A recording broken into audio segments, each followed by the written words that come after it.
Вкусно. Как говоришь, это называется? Вино. Вино? Я хочу еще вина. Налей. Надеюсь, оно сделает тебя добрее. Добрее? Скажи мне, как зовут тебя, человек? Меня зовут... Никто. Да, мое имя Никто. Его мне дали родители. Я отблагодарю тебя, Никто. Ты умрешь последним. А сейчас мне хочется спать. У меня слепается глаз.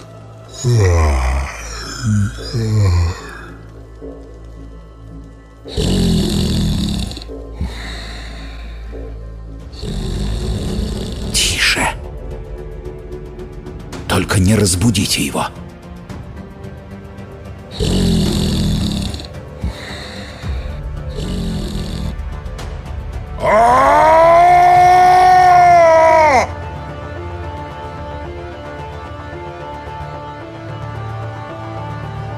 Братья, помогите! Никто ослепил меня! Никто ослепил меня!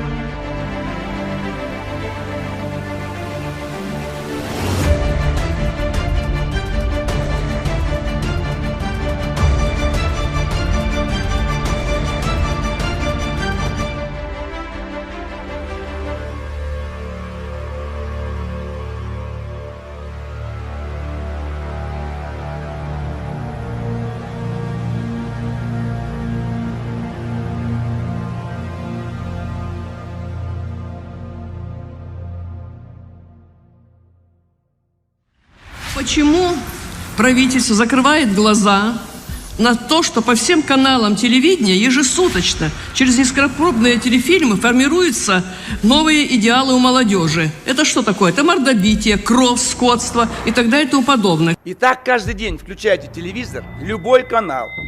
Только насилие, только гадость, только разврат, только алкоголь, наркотики. И все, если в совокупности взять, то более гадкой информационной политики, чем в России, нет нигде. Когда смотрят наши каналы, думают, а что вообще показывают русским и всем остальным народам нашей страны. И спокойненько чиновники в высоких кабинетах, на высоких трибунах говорят, не надо, подождем. Беспредел информационный, который вас беспокоит, он беспокоит миллионы людей. В последнее время телевидение, да и вообще все, что принято называть средствами массовой информации, активно критикуют. Их разрушительное влияние, как видите, признается даже на самом высоком уровне. Мы тоже хотим поделиться с вами некоторыми своими размышлениями на эту тему. Рептилоиды, жидомасонский заговор, Кали-юга и эра Водолея, грех и кармическое воздаяние, эгрегоры и битва маятников – обо всем этом в нашем фильме речь как раз и не пойдет. Мы поговорим о масс-медиа с другой точки зрения. Есть расхожая фраза о том, что человек – социальное существо. И действительно, Homo sapiens в своем становлении кардинально зависит от общества других людей. В первые годы жизни формируется речь и другие важнейшие навыки, закладывается эмоциональная сфера личности. Если какие-то этапы в развитии мозга упущены, то наверстать их позже будет очень трудно или невозможно. Дети, вырастающие вне социума, никогда не станут полноценными людьми. Ребенок полностью и безусловно зависим от своего окружения. Да, действует и субъективный фактор. У людей разные способности и задатки, есть личная воля и обстоятельства, но каждый человек прежде всего социальный слепок эпохи, в которой ему довелось жить. Некоторые люди подобны колбасам. Чем их начинят, то они в себе и носят, гласит известный афоризм Козьмы Прудкова. Хотим мы или не хотим, каждый из нас такая колбаса. Очень многое в жизни мы получаем как данность, без выбора. Родной язык, социальные условия, обычаи. Мы неосознанно перенимаем привычки и повадки близких. Вне зависимости от своего этнического происхождения, человек внутренне будет ассоциировать себя с тем обществом, в котором он рос. Русский, выросший в США, будет американцем, Африканец, воспитанный в России, станет ментально и культурно русским. Весь человеческий опыт, культуру, традиции, искусство, науку и профессиональные навыки можно сравнить с гигантской информационной базой компьютера. В обозримой истории контроль над этой базой всегда был в руках правящего класса. Этот контроль осуществляется через систему образования, цензуру и различные вероучения. За господствующим классом всегда была и монополия на идеологию. Она определяет цели, иерархию общественных отношений и распределение, созданного руками трудовой части народа. Философская мысль точно отражает идеологию своего времени. Например, выдающийся древнегреческий философ Аристотель даже не сомневался в справедливости рабовладения, а средневековый теолог Фома Аквинский считал, что за деление общества на сословия отвечает само провидение. Все последние века на планете господствует капитал. Поэтому жителям Земли почти повсеместно в разных формах транслируется его идеология. Постоянно внушаются благоговение перед священной коровой частной собственности, подчинение власти денег и безальтернативность системы наемного труда. Наша страна не исключение, хотя в ее истории был и другой период. Но сейчас это так. Практически все масс-медиа 24 часа в сутки закрепляют идеологию капитала в умах жителей страны. Каково это информационное воздействие, в чем его цель? Для понимания нужно определиться с положением современной России. Мы должны понять, в каком состоянии находится наше государство, экономика, политическая, социальная сфера. Мы должны понять, какое место мы в этой связи занимаем в сегодняшнем мире. Российская Федерация – самый крупный осколок могучей социалистической сверхдержавы. С начала 90-х на постсоветском пространстве непрерывно разрушаются политические, экономические и культурные связи, которые нарабатывались десятилетиями или даже веками. Территория РСФСР со всеми ее ресурсами была встроена в мировую экономику в качестве сырьевого придатка. Все остальные происходящие перемены и процессы – следствие тех событий. По итогам приватизации, присвоения, раздела и передела государственной собственности сформировался отечественный класс капиталистов. Они теперь, наряду с иностранными собственниками, владеют производственными активами, месторождениями, банками и торговыми сетями в стране. В первую очередь Россия интересна зарубежному капиталу как ресурсная база, во вторую – в качестве рынка сбыта. Вполне естественным следствием нашего нового места в мировой экономике стало уничтожение значительной части отечественной промышленности.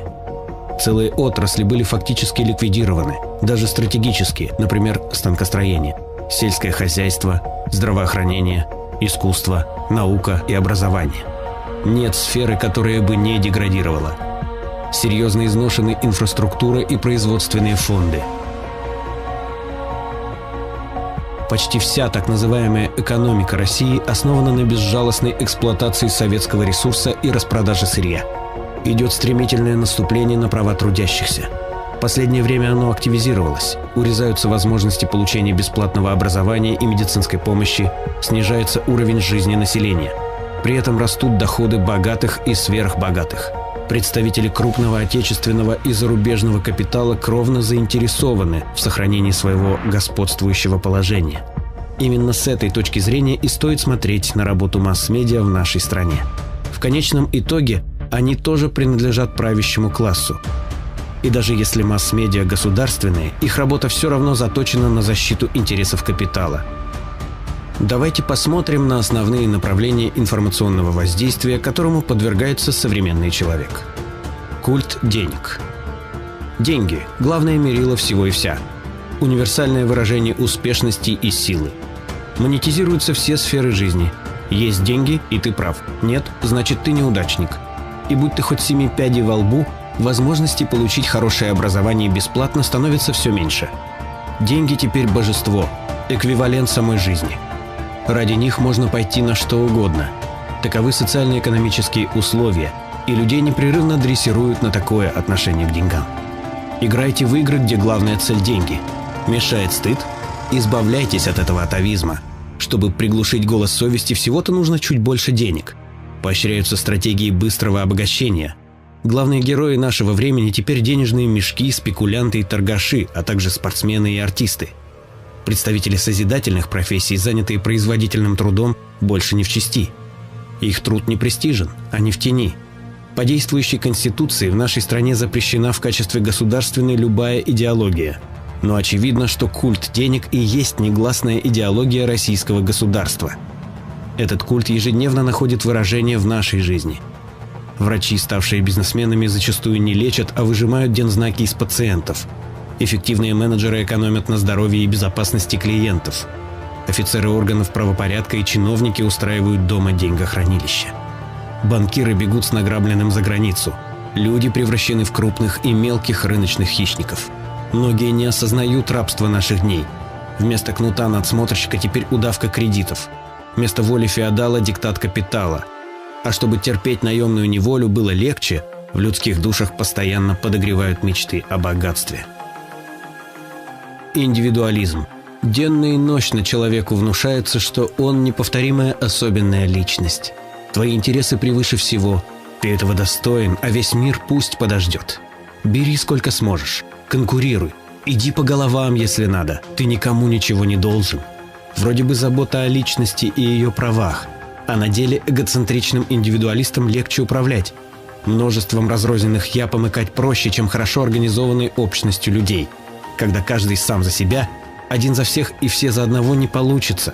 И сами социально-экономические условия вынуждают людей мыслить только в рамках собственных интересов. Способность сострадать и сопереживать выдавливается из человека. Цветочки, подобные социальной инженерии, ежедневно превращаются в ягодки. Пациента, который мешает, можно выкинуть из больницы. Ребенка выставляют из автобуса на мороз, когда у него не хватает денег на проезд. Можно бросить нуждающегося в помощи. Меня ведь не касается чужая беда. Это не моя проблема. Агрессия. Агрессивная модель поведения подается как самая приемлемая. Герои ток-шоу конфликтуют не только на словах. Дело часто заканчивается и рукоприкладством, пусть даже и постановочным. Криминальные хроники, сериалы, видеоклипы наполнены сценами насилия. Тенденцией стала демонстрация на экране не только крови, но и отрезанных, оторванных частей тела. Бои без правил, компьютерные игры, в которых играющий примеряет на себя роль убийцы. В подсознании потребителя этой информации откладывается, что агрессия – нормальная реакция даже в едва намечающейся конфликтной ситуации. Одновременно увеличиваются ожидания чужой агрессии, растет страх перед ней. Даже сами работники масс-медиа это признают. Я вам объясню, почему я не смотрю телевидение. Потому что уровень агрессии, который сейчас льется с экранов, он опасен для здоровья. Я себя очень люблю для того, чтобы не давать разрушать свои нейронные связи в мозге тем, кто агрессивничает с экрана. Проявление философии «человек человеку волк» мы имеем возможность наблюдать каждый день.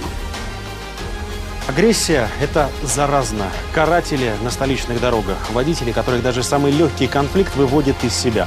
У них нет времени на угрозы, они сразу пускают в ход кулаки и оружие. Впрочем, у многих спокойных с виду автомобилистов при себе предметы потяжелее. На скамье подсудимых 4 бывших полицейских отдела полиции Юдина. Зимним вечером они привезли в отдел не совсем трезвого Дроздова, где связали его в позе ласточки. Это когда за спиной стягивают вместе руки и ноги. И так оставили лежать в камере. Через 15 минут Павел Дроздов скончался. В одном из районов Петербурга появилась шайка подростков, которые нападают на взрослых. Старшеклассники сбиваются в стаю и идут по окрестностям искать жертв. Подростки бросались на всех без разбора, громко и нецензурно ругались, выхватывали сумки, а затем стали бить людей ногами и руками. Досталось семейной паре за то, что не дали закурить, и пенсионерке, ну просто так. Несколько пострадавших попали в больницу, в их числе школьный учитель со сломанной челюстью. В Перми в результате резни в одной из школ, по последним данным, 15 человек получили ножевые ранения. Когда мать сказала прочь от компьютера, 15-летний Антон, словно герой обожаемой им стрелялки, схватил нож и отправился убивать родителей. На отца девятиклассник напал со спины, ударил клинком сначала в голову, потом в грудь, а когда понял, что силы не равны, бросил истекать кровью. У матери шансов на спасение просто не было. Следующее направление информационного воздействия – все, что касается отношений полов и продолжения рода. Поскольку инстинкт этот в человеке очень силен, то он самым активным образом эксплуатируется. Начиная с перестройки снято табу с обсуждения и демонстрации интимных отношений. 4-й десяток лет из наших соотечественников вытравливают чувство естественной стыдливости, а отсутствие стыда подают как раскрепощенность. Интимные отношения переведены в разряд забавы, развлечения. Это теперь разновидность спорта или даже охоты. Удовлетворение похоти объявлено одной из наивысших ценностей. Целомудрие подается как ханжество или отсталость. Сексуализация пронизывает даже детские игрушки и мультфильмы. Власть имущие начали поговаривать о внедрении секс-просвета среди младших школьников. Очень важно, как мне кажется, это ранняя профилактика, раннее разъяснение девочкам и мальчикам еще в школе, что такое контрацепция, что такое, к чему это может приводить, чтобы предотвратить нежелательную беременность еще в несовершеннолетнем возрасте. Есть исследования, которые говорят о том, что подобное поставленное на учебный поток растление приводит как раз к обратным результатам. Школьники, подвергшиеся такой обработке, раньше вступают в половые связи.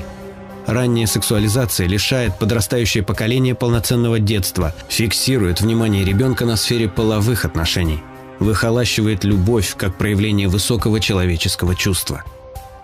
На Западе правящие круги уже вовсю создают условия, при которых нарушается естественное формирование половой идентичности у детей.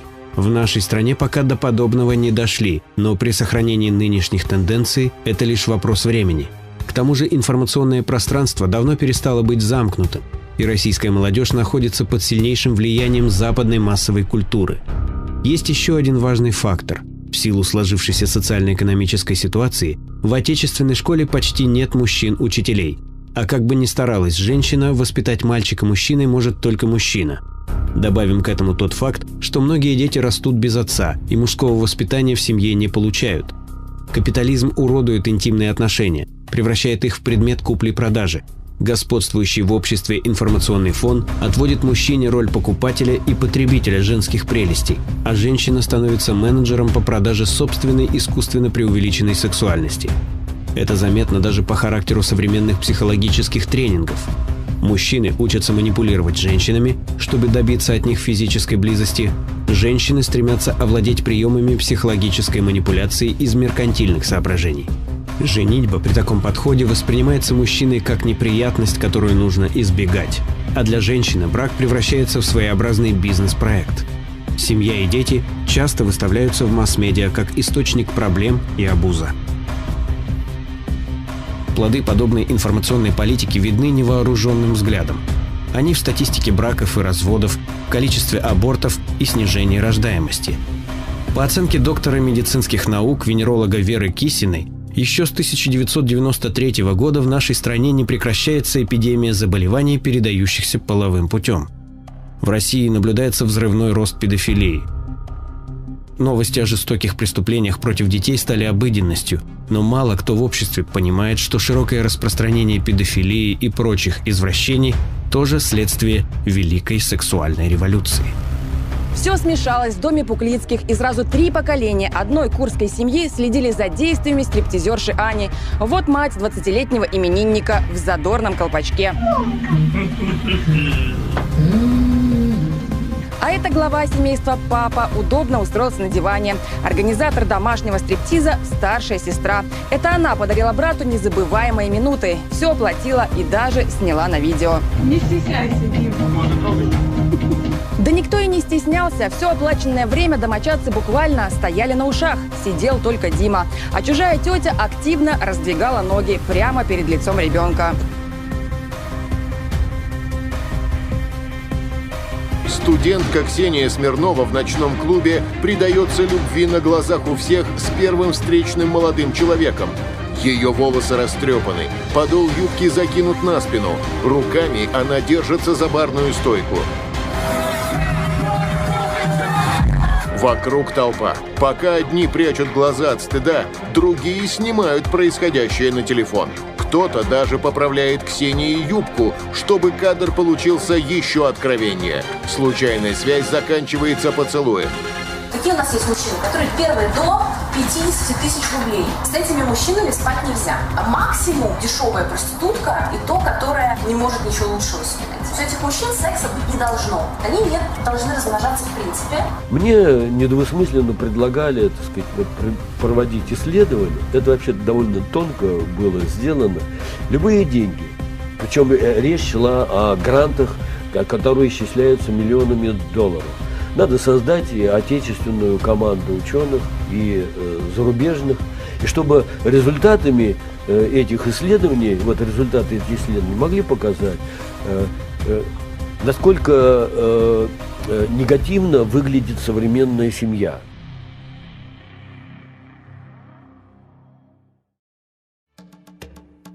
Важнейшая часть пропаганды – все, что направлено на лишение человека трезвости. Технология навязывания самоотравления очень проста. Привлекательные образы, связанные с интоксикацией, с высокой частотой бомбардируют человеческие умы и души.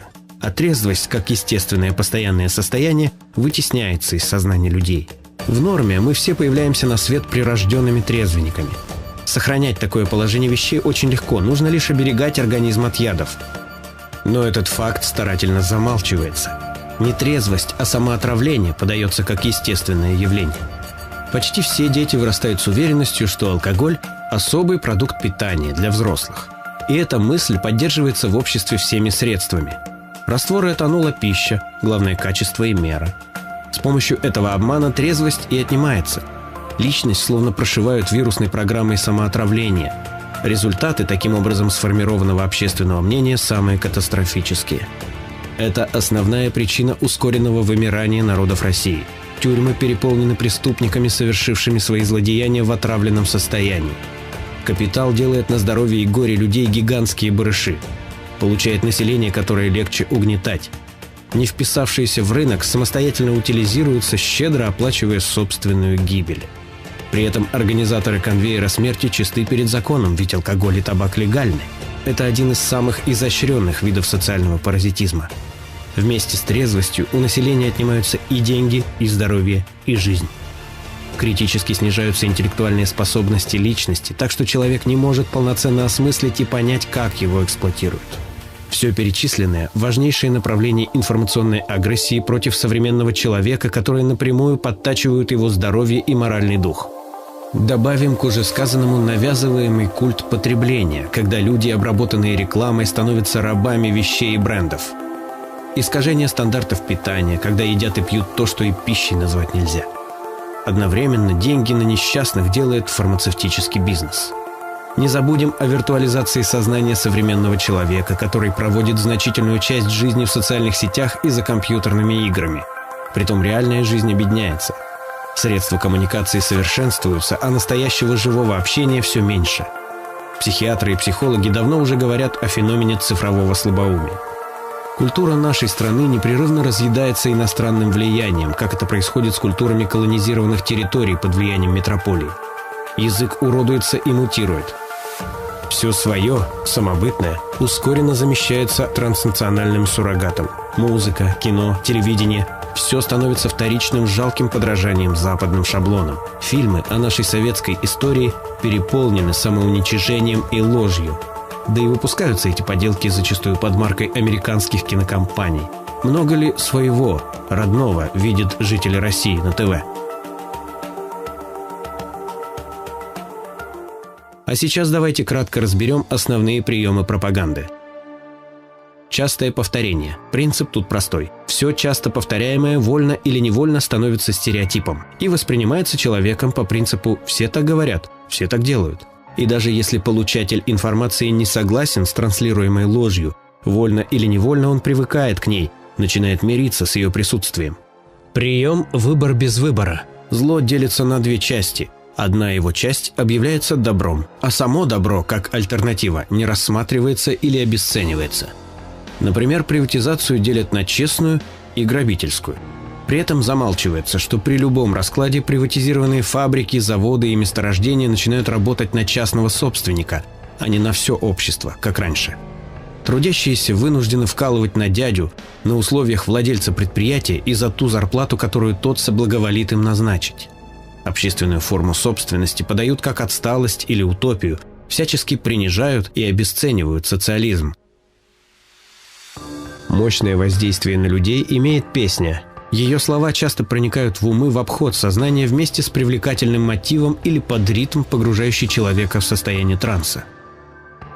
Все возрастные ограничения имеют, как правило, обратный эффект. 18+ для подростков звучит как призыв нарушить запрет. Любые деструктивные модели поведения, на которые у общества есть иммунитет, внедряются постепенно. Эту схему принято называть окном Овертона. Особенно неудобоваримую ложь лучше скармливать частями. Нечто неприемлемое на первом этапе нужно просто сделать предметом постоянного обсуждения. Когда общественное сознание привыкнет к присутствию темы в публичном пространстве, можно переходить к следующему шагу. Теперь это явление хоть и радикальное, но оно уже вышло из разряда немыслимых. Ну а затем зло становится приемлемым. Особую роль играет язык пропаганды. Разрушительные для жизни общества явления получают названия, которые маскируют их суть. Например, сокращение расходов на здравоохранение и образование называют оптимизацией, что в переводе с латыни значит «улучшение». Важнейший инструмент пропаганды – юмор. Стоит внимательно смотреть, над чем владельцы масс-медиа предлагают посмеяться. Действие юмора двояко. С одной стороны, он помогает выпустить эмоциональный пар, вызванный каким-то общественным злом. Человек посмеялся над злом и внутренне смирился с его существованием. Планка восприятия зла как опасности снижается. Смейся над деградацией своих соотечественников. Смейся над чужим горем, над унижением. Смейся и привыкай. С другой стороны, с помощью юмора можно обесценить добро. Например, честный гаишник в сериале «Наша Раша» выставляется нищим дураком. Все модели поведения и вредные привычки навязываются через два базовых свойства человеческой психики. Это подражание и выработка условных рефлексов. Человек пробует что-либо, повторяя за кем-то, а затем привыкает это делать в автоматическом режиме навыка. В качестве образцов для подражания выступают звезды кино, шоу-бизнеса и другие авторитеты. Целые институты работают над рекламными и пиар-технологиями. Они хорошо знают, как выстраивать сюжет, чтобы удерживать внимание зрителя, на каких мотивах человека играть. Любую идею можно внедрить, была бы в этом заинтересованность. И вроде бы людей никто не принуждает прямо к тем или иным действиям, но потоки информации мягко подталкивают аудиторию в нужном заказчику направлении. А кто заказчик? Заказчик все тот же старый добрый капитал. Иначе он не может. Как жить, как управлять таким обществом, где все имеют равный доступ к информации, все имеют возможность судить напрямую, непрепарированную, получать непрепарированную информацию через обученных правительствами аналитиков, политологов и огромные машины, которые спущены на головы, средства массовой информации, которые как бы независимы, а на самом деле мы понимаем, что все средства массовой информации все равно заняты построением, сохранением страт. Так как в таком обществе жить? Вопрос. Какого человека воспитывает подобная информационная среда вкупе со всеми социально-экономическими условиями? Получается, что капиталу в России нужен малограмотный наемный раб, сконцентрированный на добывании денег, эгоистичный, запуганный, агрессивный, развращенный и отравленный. Умный, хорошо образованный, сознательный и трезвый созидатель с прочными моральными устоями не требуется. И это касается в той или иной степени всех капиталистических стран. Только вот правду об этом легче услышать в шоу эстрадного юмориста как шутку, чем в какой-либо серьезной передаче. Но есть причина, по которой образование никуда не годится, и по той же самой причине это никогда не будет исправлено. Потому что хозяева этой страны не хотят ничего менять. Я говорю о настоящих хозяевах, об интересах крупного бизнеса, который все контролирует и принимает все важные решения. Забудьте о политиках. Политики поставлены, чтобы дать вам иллюзию свободы выбора. У вас нет свободы. У вас нет выбора. У вас есть хозяева. Они владеют вами. Они всем владеют. Они владеют землей. Они управляют корпорациями, они давно купили Сенат, Конгресс, госучреждения и мэрии, и судьи у них в кармане, им принадлежат все крупные медиаресурсы, так что они контролируют любую информацию, которую вы получаете. Они держат вас за причинное место. Каждый год они тратят миллиарды долларов, лоббируя свои интересы. И мы знаем, чего они хотят. Они хотят больше для себя и меньше для всех остальных, но дайте-ка я скажу вам, чего они не хотят. Им не нужны граждане, способные к критическому мышлению. Им не нужны информированные, хорошо образованные люди с критическим мышлением. Они в этом не заинтересованы. Это противоречит их интересам, так-то? Им не нужны люди, которые, сидя за кухонным столом, смогут разобраться в том, как жестко их имеет система, выбросившая их за борт 30 долбанных лет назад. Им это не нужно. Им нужны покорные работники. Покорные работники. Люди, которым хватит ума управлять машинами и перекладывать бумажки, но при этом достаточно тупые для того, чтобы соглашаться на труд во все более тяжких условиях с падающей зарплатой, удлиняющимся рабочим днем, мизерными льготами, сверхурочными и пенсией, которая тает сразу после получения. Кстати, они уже идут за вашими пенсионными накоплениями. Они хотят забрать вашу долбанную пенсию. Хотят забрать эти деньги, чтобы передать их своим криминальным дружкам с Уолл-стрит. И знаете что? Они их получат. Рано или поздно, до последнего цента, потому что тут все им принадлежит. Это большой клуб. И вы не в нем. Мы с вами не состоим в этом большом клубе. Чихать они хотели на вас. Чихать. Им плевать на вас. Плевать. Плевать. Плевать. Плевать.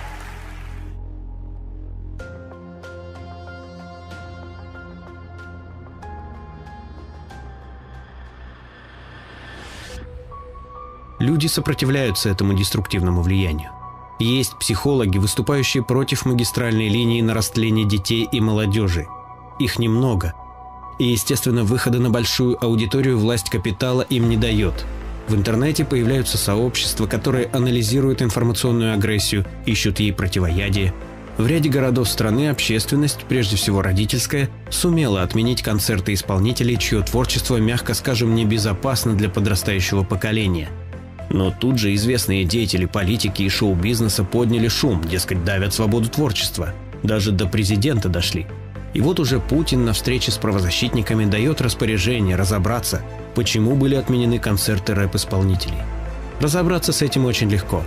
Достаточно послушать хоть немного тексты, посмотреть клипы этих, с позволения сказать, музыкантов. И я потрачу на тебя свой самый лучший день. И я потрачу на тебя свою лучшую ночь. Потрачу все, чтобы тебя раздеть. Сегодня я хочу напиться за твою любовь.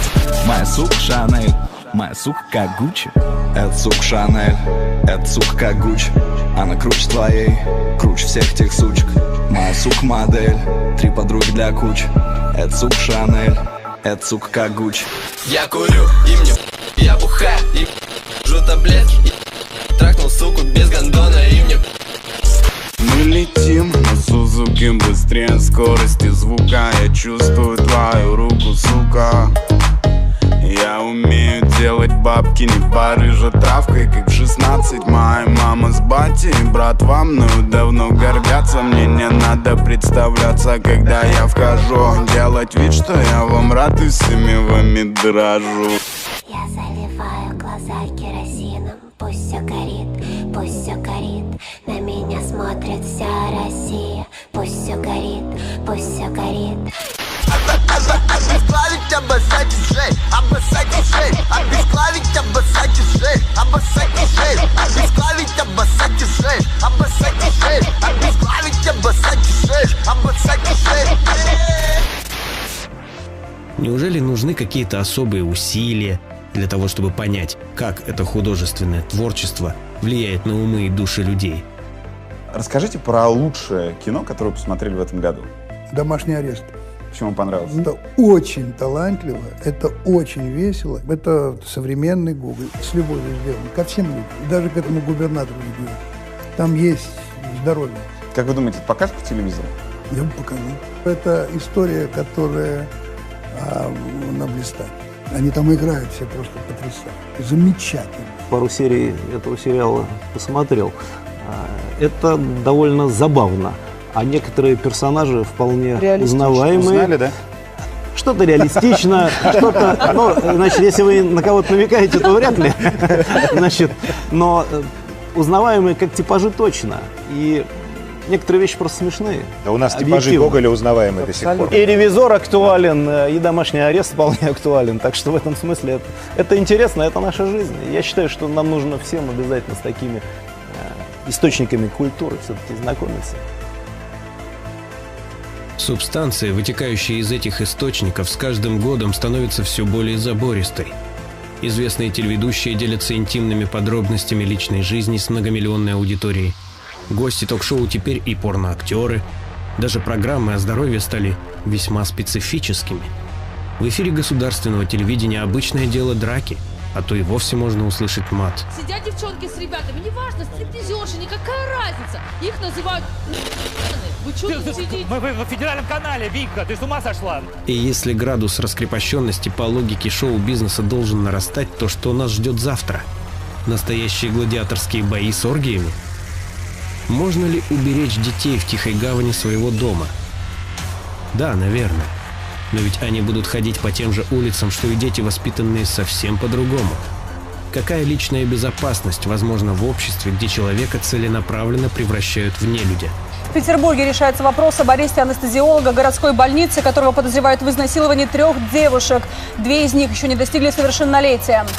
На этой неделе в Екатеринбурге похоронили Алексея Богдановича. Он работал охранником в ТСЖ. Его забила насмерть группа подростков, которую Богданович пытался утихомирить в подъезде жилого дома.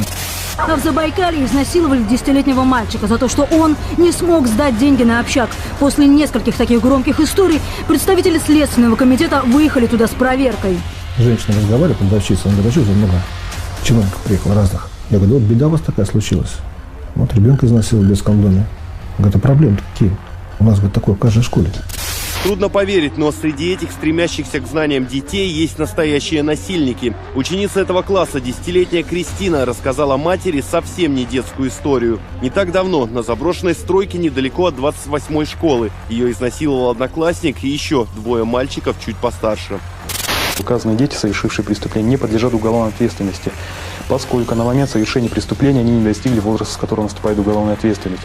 В связи с чем принято решение об отказе в возбуждении уголовного дела. Школа, ученики которой стали героями шокирующей истории, единственная на весь поселок. Подростков нельзя ни отчислить, ни перевести в другой класс. После случившегося девочке приходится ежедневно встречаться со своими обидчиками. 9-летнюю школьницу избили и изнасиловали ее же друзья, 12 и 13 лет. Вот в этом заброшенном доме в центре Златоуста. А потом они просто бросили подругу умирать в подвале дома.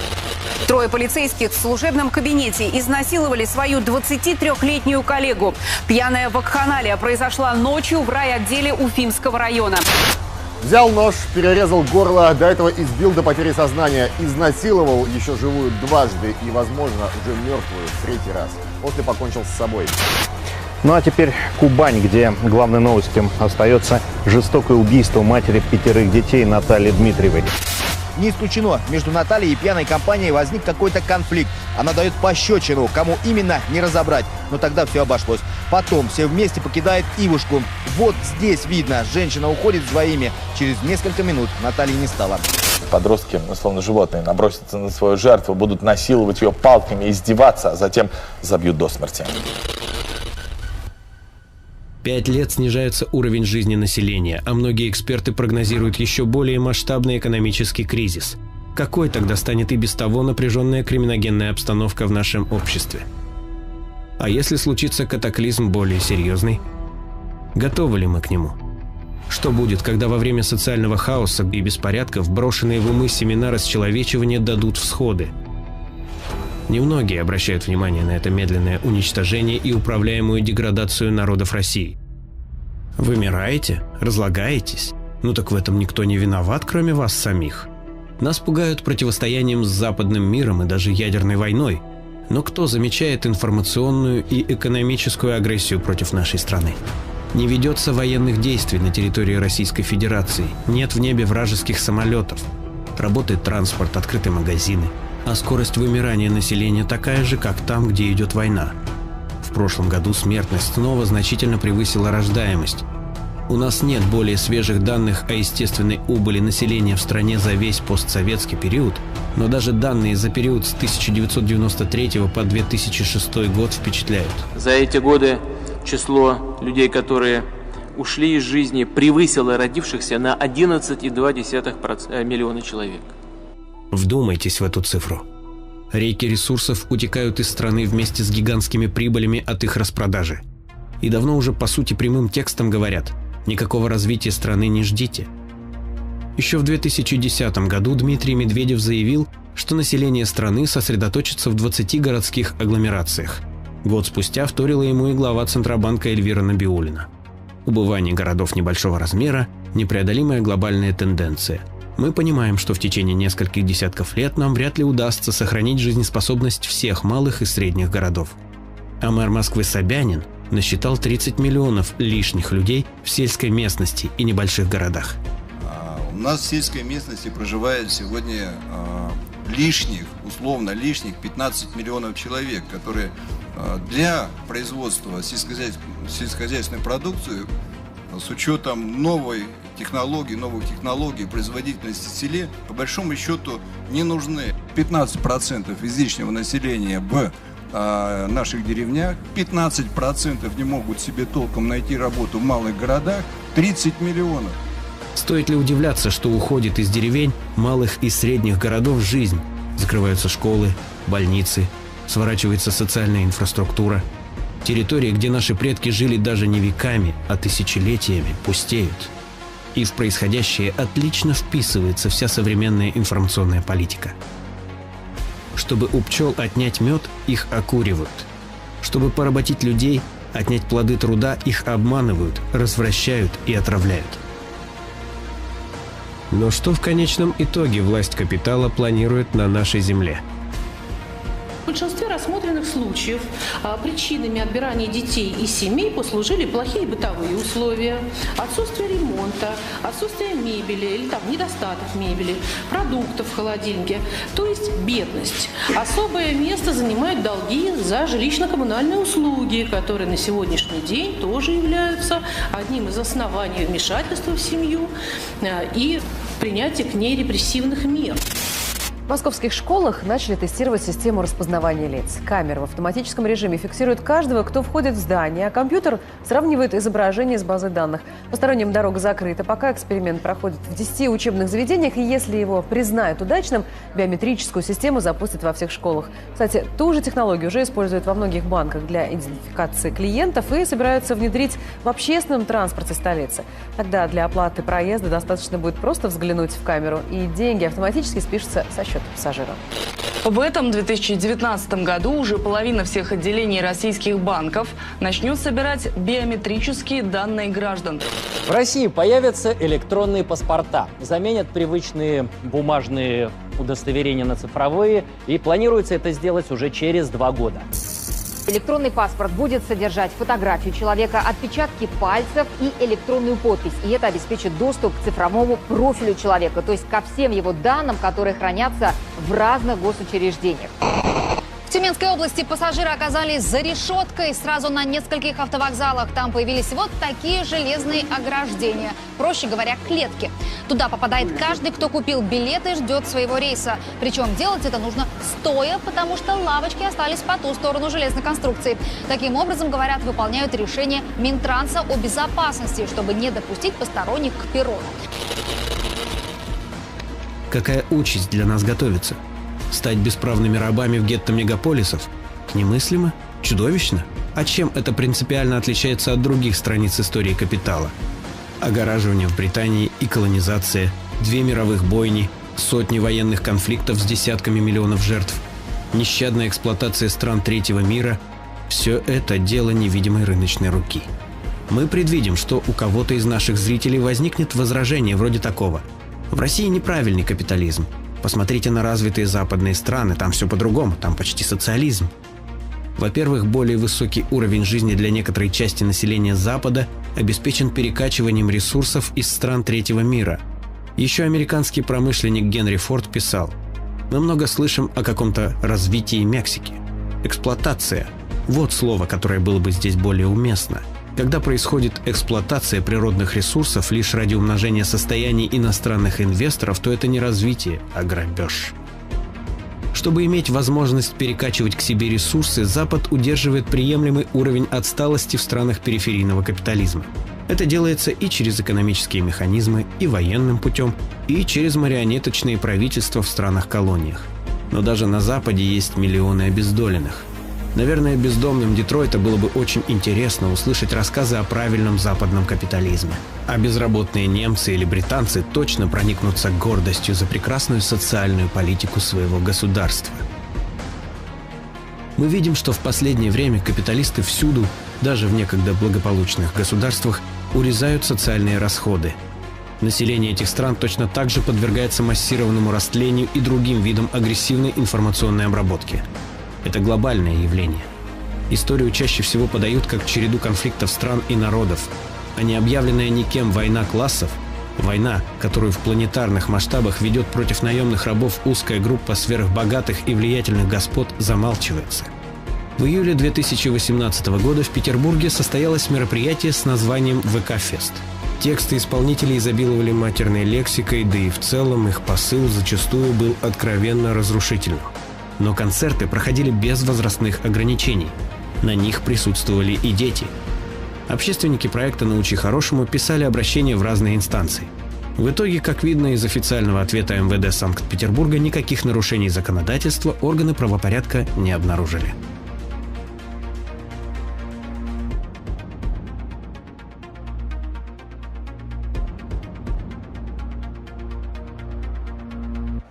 Салют, Питер! Все пришли сегодня, чтобы расстаться. Я не слышу, Питер. Я все равно не слышу, но у вас есть время одуматься. На баре сильнее, мы танцуем под минимал. Да-да-да, ты красивая, но таких, как ты. На баре сильнее, мы танцуем под минимал. Да-да-да, ты красивая. Забирать свои шмотки, проваливай. Мои мозги в дребезге. Быть с тобой какое-то палево. Ты ломаешься на куски. Это все было. Это все было. Забирай свои шмотки, проваливай. Хочешь мои, забирай. Перестань меня трогать. В стакане я вижу тебя настоящую. Такая похоть, а остальное бесящее.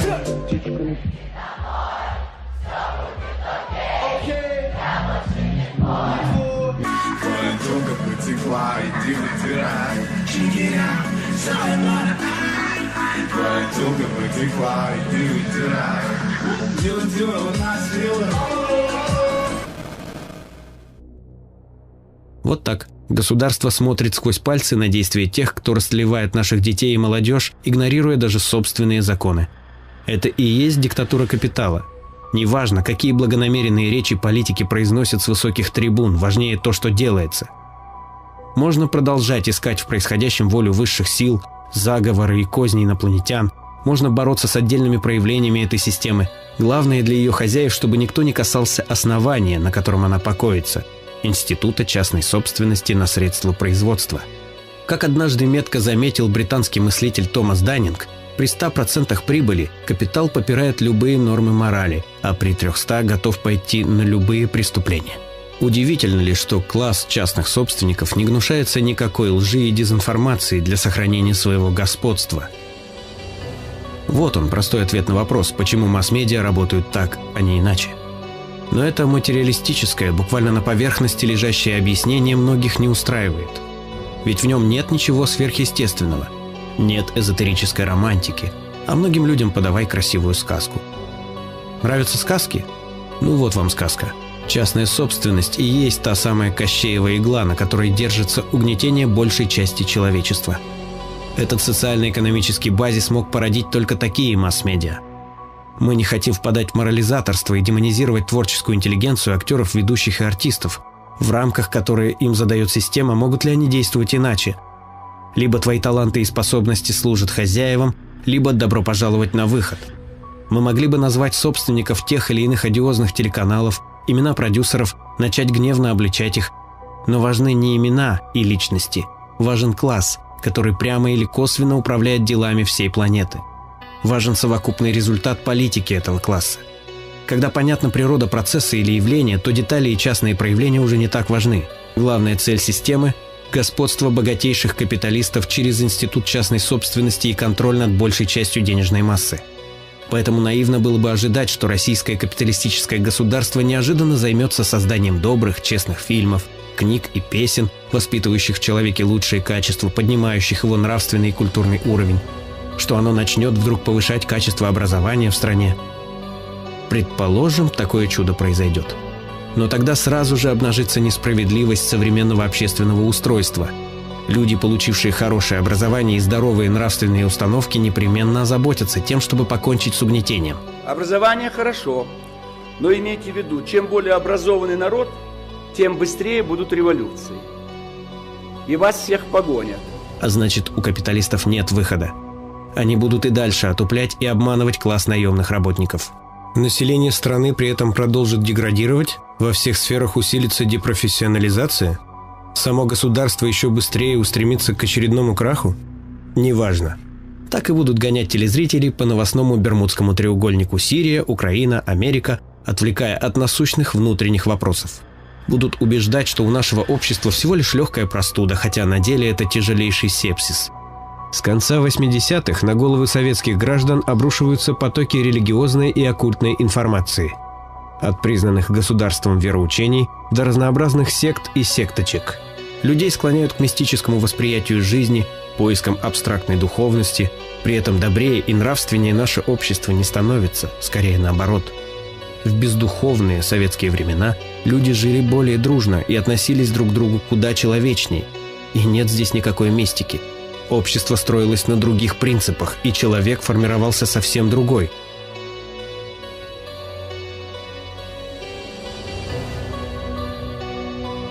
Очевидно, что ценности тогда закладывались прямо противоположные нынешним.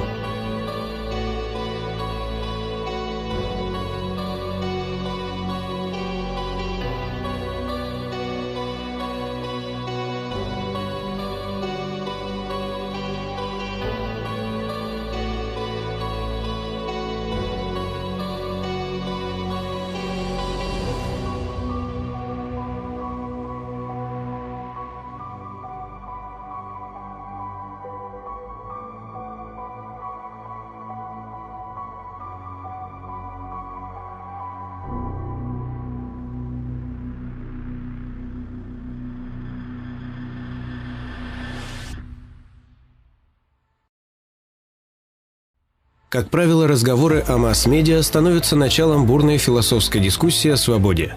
Прежде всего, о так называемой свободе творческого самовыражения. Одно из лучших высказываний на эту тему принадлежит Иосифу Сталину. Нет искусства ради искусства, нет и не может быть каких-то свободных, независимых от общества, как бы стоящих над этим обществом, художников, писателей, поэтов, драматургов, режиссеров, журналистов. Они просто никому не нужны. Далее руководитель советского государства обращается к представителям творческой интеллигенции, которые ищут подобной вольности. Он рекомендует им уехать за границу и на собственном опыте узнать, каково это. Пусть они там воочию убедятся, что означает на деле утверждение о пресловутой буржуазной свободе творчества. В обществе, где все продается и покупается, а представители творческой интеллигенции полностью зависят от денежного мешка финансовых магнатов. Творцу за его опубликованное произведение всегда платит общество, точнее правящий класс. А значит, каким бы талантливым ни был тот или иной автор, если он не пройдет предварительного отсева, никакой свободы самовыражения с огромной аудиторией он не получит. Тут же обычно следует аргумент: но ведь людей никто не заставляет это смотреть, читать и слушать, значит, есть спрос на такую информацию. Спрос формируется. Если население десятилетиями кормить материалами с определенным содержанием, то рано или поздно его эстетические пристрастия будут дрейфовать в том же направлении. Попытайтесь представить советского человека в 40-е и 50-е, которому бы показали современные телепрограммы. Как бы он на них отреагировал? Процесс шел постепенно, десятилетиями. Не в одно мгновение нас привели к перестроечной разнузданности. И то информационное состояние, в котором находится наше общество сейчас, тоже не дело одного дня. Многих устраивает следующее объяснение. Мол, ничего не поделать, показывают все, что имеет высокий рейтинг, а рейтинг – это деньги. Но неужели нормально, когда искусство и масс-медиа опускают культурный и нравственный уровень народа? Неужели под предлогом свободы творческого самовыражения и ради рыночной рентабельности можно втаптывать в грязь любые моральные нормы? Все спекуляции на тему свободы действительно свободы касаются. Свободы хозяев масс-медиа безнаказанно манипулировать общественным сознанием в корыстных интересах. Иногда можно услышать и такое мнение. Это естественный отбор, туда дуракам и дорога. Все подобные социал-дарвинисты почему-то считают, что им или их детям не придется иметь дело с деградирующими согражданами. Как будто перед ними, правильными, есть невидимый защитный купол. Возможно ли сильное, безопасное и успешное общество там, где граждане плюют на благополучие своих соотечественников? Где дан зеленый свет на оболванивание и растление населения? Вопрос риторический. А еще говорят, не смотрите плохие каналы, выбирайте хорошие. Только не объясняют, почему человек вообще должен заниматься поиском бриллиантов в потоках грязи. Кто решил, что это нормально? Представьте, что извращенцы, растлители детей и торговцы алкоголем заявят: у ваших детей есть право на деградацию, вы не можете лишать их священного права выбора, поэтому мы будем приходить к ним время от времени и убеждать в привлекательности наших ценностей. Абсурд? Бред? Но разве не это ежедневно и происходит? Любые разговоры о нравственном подъеме и возрождении великой страны при нынешнем социально-экономическом устройстве все больше воспринимаются как лицемерная болтовня или благонамеренная глупость. Чтобы получить сильный народ и великую страну, нужно с рождения многое дать каждому ребенку. Ему необходимо наилучшее образование, физическое и культурное развитие на должном уровне, возможности реализовывать свои способности. Человек словно поле. На нем вырастает то, что сеешь. А с нынешними информационными семенами на какой урожай мы можем рассчитывать? Капиталу человек нужен лишь как раб и расходный материал. И рабство это будет существовать до тех пор, пока люди массово не начнут различать классовую подоплеку всех социальных процессов. Вот уже несколько десятилетий капитализм переваривает куски нашей раздробленной родины. Планомерно уничтожается все, что обеспечивает реальную независимость и мощь страны. Но самые главные удары класс паразитов наносит по остаткам советского менталитета у населения. Сейчас это делается особенно явно и торопливо. Отечественные и зарубежные угнетатели меньше всего желают возрождения социализма на нашей земле. Для них это крах. А нас катастрофа ждет в том случае, если мы продолжим играть по правилам рынка. Потому что в этой людоедской игре мы обречены оставаться товаром. Товаром, который купят, используют и выбросят на помойку истории.